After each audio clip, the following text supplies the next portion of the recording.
નમસ્કાર, કચ્છ ઉદય ટીવી સમાચારમાં આપનું સ્વાગત છે. હું છું ડેઝી શાહ. બુલેટિનની શરૂઆત કરીએ મુખ્ય સમાચારોથી. ભુજમાં પાણી પછવાડે સત્તા પક્ષનું ષડયંત્ર. સુધરાઈ અધ્યક્ષાએ પાણીની લાઇનમાં ચેડા કર્યાનો વિપક્ષી નેતાનો સનસનીખેજ આક્ષેપ. રાજ્યમંત્રી શંકરભાઈ ચૌધરીએ ફતેહગઢમાં ગ્રામસભા યોજી. વિકાસ કાર્યો માટે કર્યા સૂચન. મોમાઈમોરા ગામે માતાજીના કર્યા દર્શન.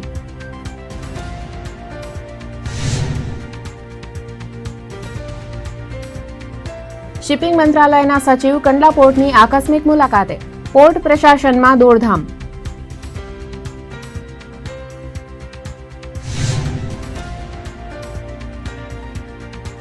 આયાત ડ્યુટીમાં ઘટાડો થતા સોનાના ભાવમાં ઘટાડો. મોદી સરકારની નીતિ પર બુલિયન બજારની નજર.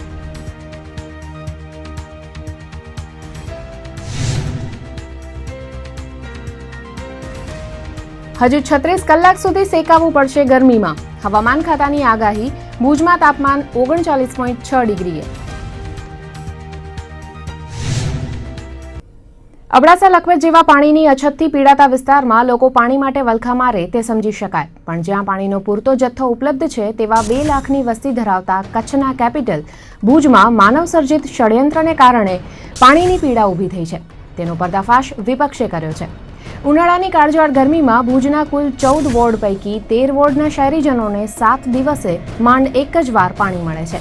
જ્યારે આપને જાણીને નવાઈ લાગશે કે નગર અધ્યક્ષાના વોર્ડમાં એકાંતરે પાણી મળતું હોવાનો ઘટસ્ફોટ ભુજ નગરપાલિકાના વિપક્ષી નેતા રાજેન્દ્રસિંહ જાડેજાએ કર્યો છે. વિપક્ષી નેતાએ પોતાની પાણીની લડાઈમાં એક નવા જ રહસ્યનો પર્દાફાશ કર્યો છે. તેમણે ભુજ નગરપાલિકાના પ્રમુખ હેમલતાબેન ગોરના વોર્ડ નંબર 12માં પાણીની મુખ્ય લાઇનમાં ટેપિંગ કરવામાં આવતું હોવાનું શોધી પત્રકારોને તે અંગે વાકેફ કર્યા હતા. ભુજને પીવાના પાણીની મુખ્ય લાઇન માધા પરથી શિવકૃપા નગરમાં આવેલા ટાંકા સાથે જોડાયેલી છે, જેની 10 લાખ લીટરની ક્ષમતા છે. લાઇનમાં સમાંતરે રાખેલા 5 ભાગ નગર અધ્યક્ષાના વોર્ડ નંબર 12માં આવેલા રઘુવંશીનગર, ભાનુશાલીનગર સહિતના વિસ્તારોમાં આવેલા છે. આ વિસ્તારમાં એકાંતરે પાણી આવે છે, કેમ કે આ નગર અધ્યક્ષાનો વોર્ડ છે. જ્યારે બીજા દરેક વોર્ડમાં 7 દિવસે એકવાર પાણી આવે છે.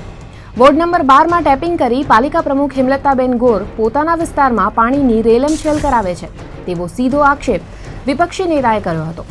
ભુજના નગરજનોને થતા દેખીતા અન્યાય સામે વિપક્ષી નેતા રાજેન્દ્રસિંહ જાડેજા આગામી મંગળવારે 1 દિવસ માટે અન્નજળનો ત્યાગ કરી 1 દિવસનું પ્રતિક ઉપવાસ આંદોલન કરશે.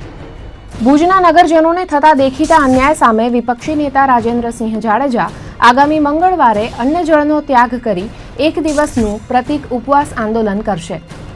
નગર અધ્યક્ષા અને સુધરાઈના પદાધિકારીઓની ફરજ તમામ શહેરીજનો માટે ન્યાયપૂર્ણ હોવી જોઈએ. તેના બદલે માત્ર પોતાના વિસ્તારમાં જ પાણી નિયમિત મળતું રહે અને શહેરની અન્ય પ્રજા પાણી માટે વલખા મારે તે દુઃખદ અને ગંભીર બાબત છે.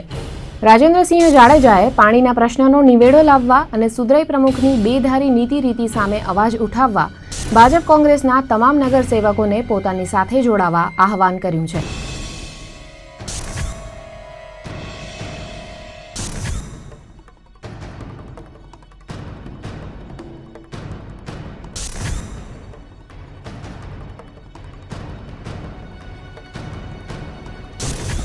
પોતાના વિસ્તાર માટે ચોક્કસ કહીશું તમને કે પોતાના વિસ્તાર માટે તમામ વિસ્તારોને તરફે રાખ્યા છે.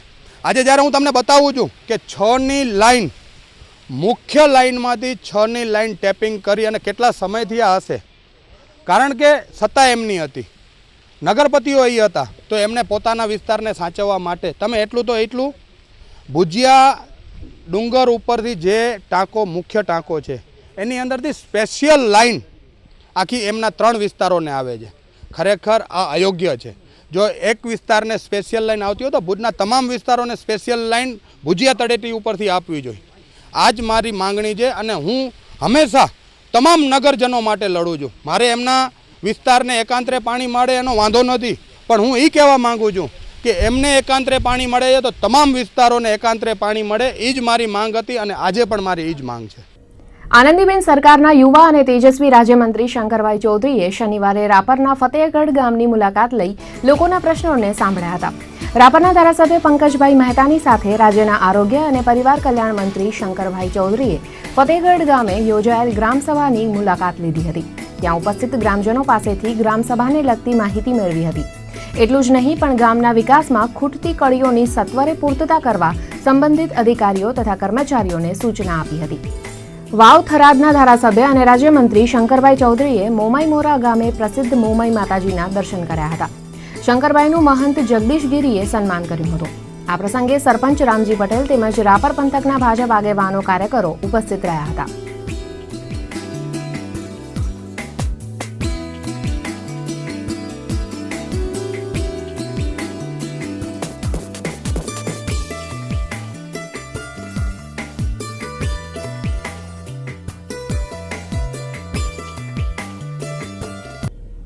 દેશમાં ટોચના બંદર ગણાતા કંડલા પોર્ટની અચાનક મુલાકાતે શિપિંગ મંત્રાલયના સચિવ આવતા પોર્ટ પ્રશાસનમાં દોડધામ મચી જવા પામી હતી. શિપિંગ મંત્રાલયના સચિવ વિશ્વપતિ ત્રિવેદી શુક્રવારે સાંજે ગાંધીધામ આવી પહોંચ્યા બાદ પોર્ટ આધારિત SEZનું પ્રેઝન્ટેશન નિહાળ્યું હતું. તો તુણા ખાતે નિર્માણાધીન અદાણી બલ્ક ટર્મિનલની પણ મુલાકાત લીધી હતી. ત્રિવેદીએ શનિવારે કંડલા પોર્ટની મુલાકાત લઈ આયાત નિકાસને લગતી ઝીણામાં ઝીણી વિગતો મેળવી હતી. તો બીજી તરફ ગત વર્ષની તુલનાએ કેપીટીના નફામાં થયેલા ઘટાડાને પગલે શિપિંગ મંત્રાલયના સચિવે પોર્ટના અધિકારીઓ સાથે ચર્ચા વિચારણા કરી હતી. નખત્રાણા પોલીસે ગત 8મી મેના રોજ થયેલી ગરફોડ ચોરીનો ભેદ ઉકેલી નાખ્યો છે. નખત્રાણા પોલીસે ચોરીના બનાવમાં ગાંધીધામના હરેશ બુધાલાલ ફફલની ધરપકડ કરી છે. નખત્રાણાની PGVCL કોલોનીમાંથી આરોપી હરેશે રોકડ રકમ, ઘડિયાળ, મોબાઈલ ફોન સહિતની ઉઠાંતરી કરી હતી.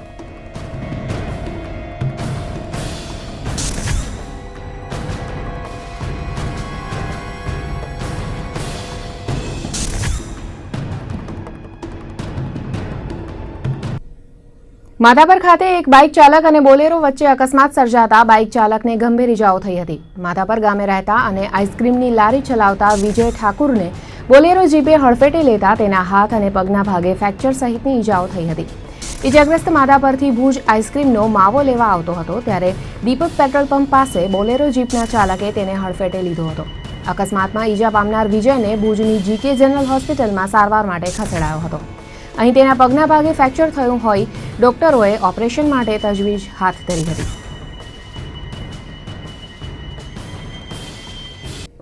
અને સમય છે નાના વિરામનો.